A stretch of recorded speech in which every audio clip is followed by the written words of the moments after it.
Hi everyone, my name is Austin and this is my One Piece channel.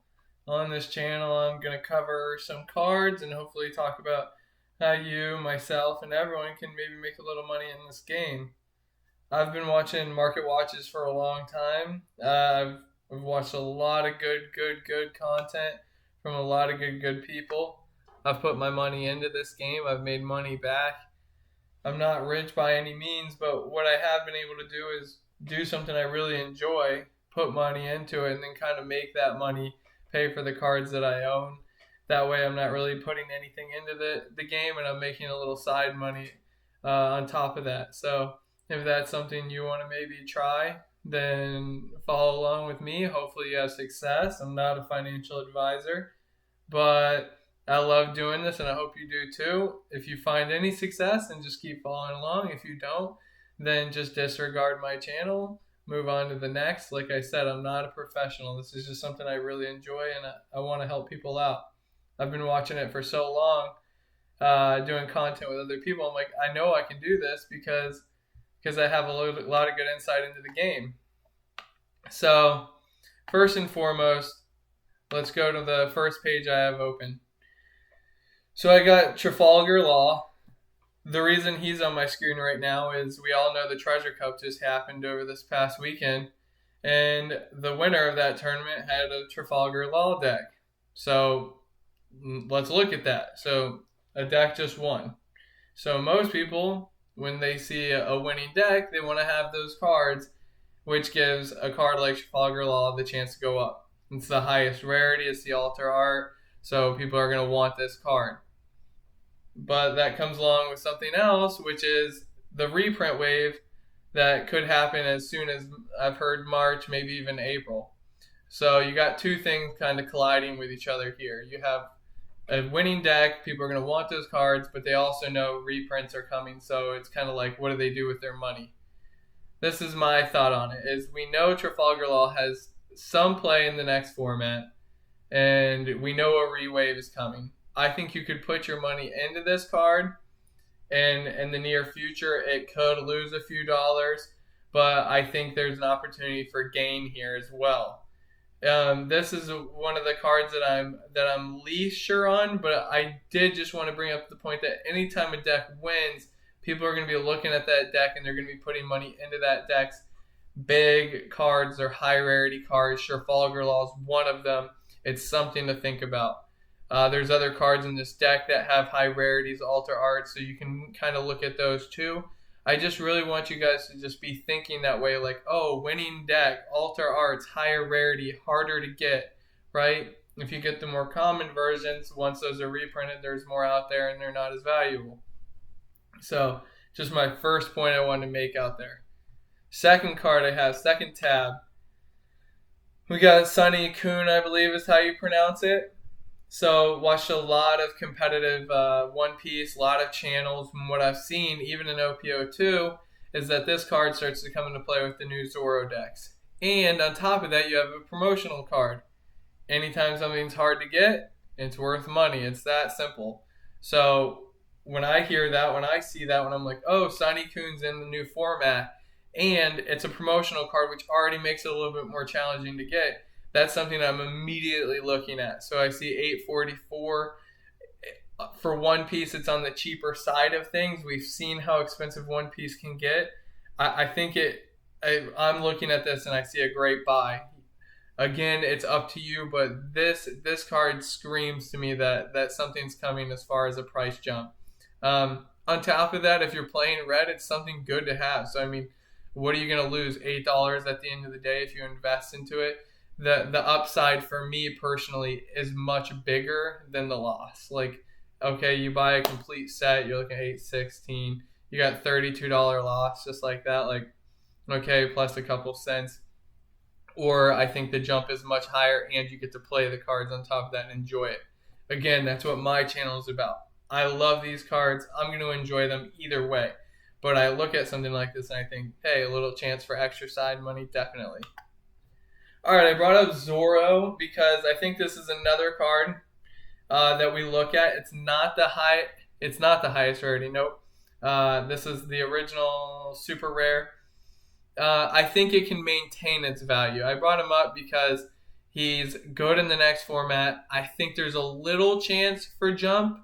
Again, you have that reweigh. So if you're looking for like a price jump in these cards, it's going to be in a couple months. I mean, you could lose some value in like the April time zone because there's going to be a few more out. You can take that risk and maybe get a few dollars off. But even the reprints, I've looked at the boxes. Maybe I'll pull those up in a short or a later video. But what I've seen for the boxes, even the rewave isn't that cheap. You're looking at something like $160 a box just for the rewave. So it's not like cards like this are going to plummet to the earth. I think you have a chance to get this card cheaper in the future, perhaps. But again, I'm about mitigating those risks. If I can get it now for $27, $28, I'm going to jump into that just so that I can mitigate the risk of possibly paying $35, $40 when this becomes what seems to be the top deck in the next format. So if you're thinking like I am, take the risk. If not, then don't. But it's just, again, these are all things I'm trying to point out. And yeah. All right, next up. So we got Shanks. Shanks I've put up and I got Yamato over here too. The two SCR. So this is the original print of an SCR from a base set, an origin set of One Piece, the original #1 set that's ever come out. These are the two secret rares, with one of the biggest characters in the show being Shanks over here. I do not think you can go wrong putting money into this card. Anytime you go to a base set of a card game, the highest rarity cards tend to keep the most value. Yes, he has a manga reprint, I think they call it, an alter art manga reprint. But for those of us who can't get it, this is the next highest thing. And I think looking back in 2, 3, 4 years, people are going to wish, well, I wish I would have just put a little money into the secret rares. And I think that's something that's being way overlooked too, is that these are secret rares. Like, they are harder to pull. Same goes for all the leaders that are harder to pull, all the box toppers, which I'll bring up later. Those are things to be looking at. If you're looking at it and it's got a price tag of $30 compared to what we've seen in this game, I think that's cheap. I mean, that's crazy to me, but I got my two over here actually in the back. I don't know if the camera's picking that up, but I've already got mine covered. I hope you guys too. I think they're awesome cards. They look great. Let me know. Put it in the comments. I'd love to hear what you guys think. All right, going into King. So I brought King up here. This is more of a way of thinking that I want you guys to jump on with the cards you love, right? So don't use King as like the main guy to target, but I want you to target people like this that you believe in. So you have King. I think he's gonna do good things in all these treasure cups. That's my hope. That's what I'm anticipating with all the green that's going out there. I think it might be overrepresented green. So those few purple decks that are in there are going to slide in and hopefully catch a couple wins, a couple top spots. That's where my mind's going. And when I think that way, I think, hey, if they do that, people are going to be looking at purple. They're going to be like, I slept on purple. They did great in the format. I love these cards. I want these cards. They're doing well. And before you know it, they could have gotten it at $3 when it's jumped up, maybe to 6, 7, 8. So I think anytime you see like a chance for a card to do well in a format, look at those, trust your gut sometimes, and go for it. And always lead with the first foot that, like, if it doesn't work out, at least you're going to enjoy these cards. Like, I have a deck of each color. I love playing with my friends, all the different colors. It makes you smarter in the game. So if you just lead with those two principles, you have a lot of fun in these games, and you also get a chance to make some good money. And I think you will. Like, you'll start to catch on to things like, wow, purple, like I said, is huge detriment to green. I think that could be a successful thing to go into. Let's do it. And so just something to think about there. My next tab here, I have the alter art. This is the highest rarity. Super low dollar amount here for an alter art. I mean, boxes are costing something like $240, and you got an alter art sitting at $28. I think that's criminal.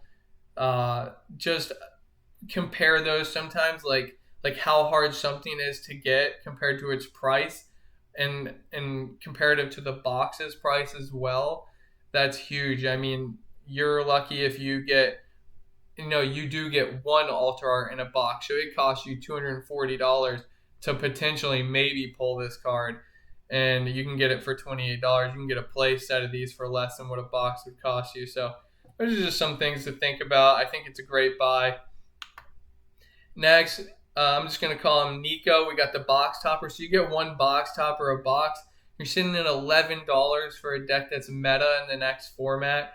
You're going to run 4 of these every build I've seen. There's the new leader that runs the Land of Wano cards. So you're going to want those. His name's slipping my mind right now, but you'll see a lot of deck lists in OPO2 that are running this guy. $11, a 1-up to every box. Great buy in my opinion. And I briefly mentioned too, I said I looked at OPO2, right? So make sure you're always looking ahead. I mean, those are things that we have available to us on the internet, is we can go look into OPO2. We saw OPO3 release. So if you're seeing these little things happen where you're like, oh, I can go look into the future and see what's doing well. It's not always one for one, but it gives you some intuition on, well, least worst case scenario, it's $11. It's a hard to get card. I think there's some variables there where this card could go up. Just start trusting your gut or trust my gut. But I just wanted to give some people some good information on these cards. Next we got Dawn card alternate art. Same idea. 1 per box sitting at, with shipping, $770. That's huge. Like, I only have 2 of these cards. They were sitting at 8. I want to say 9 plus shipping. Here, we can actually look here. So at one point you had, $9-10, probably plus shipping here and tax. But it's gone down $4. That's 40% drop in just since December. So in a month. So you get a 40% drop to pick up a card. It's a 1-up per box. I think it's a huge chance to make money and get something rare that other people are going to want, which is awesome. Next up, Nami.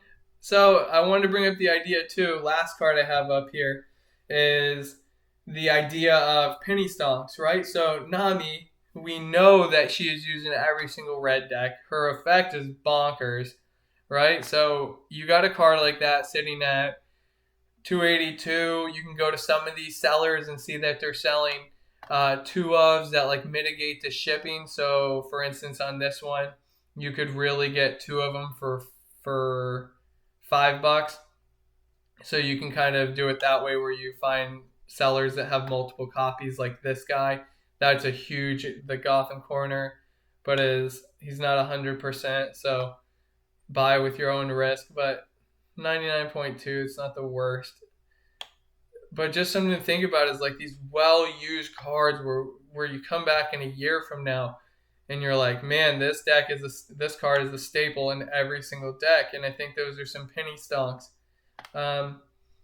So just a lot of good ideas that I wanted to pull up and have you guys start thinking about. If you have any comments and you want to leave them on my post, I'd love to hear them. This is my first YouTube channel. This is my first video. So be kind, but I do want to hear from you guys. Let me know if you agree with some of the things I said. If you disagree, I'm open to a friendly chat. Definitely looking forward to hearing from everybody. I hope you have a great day, and good luck on the market.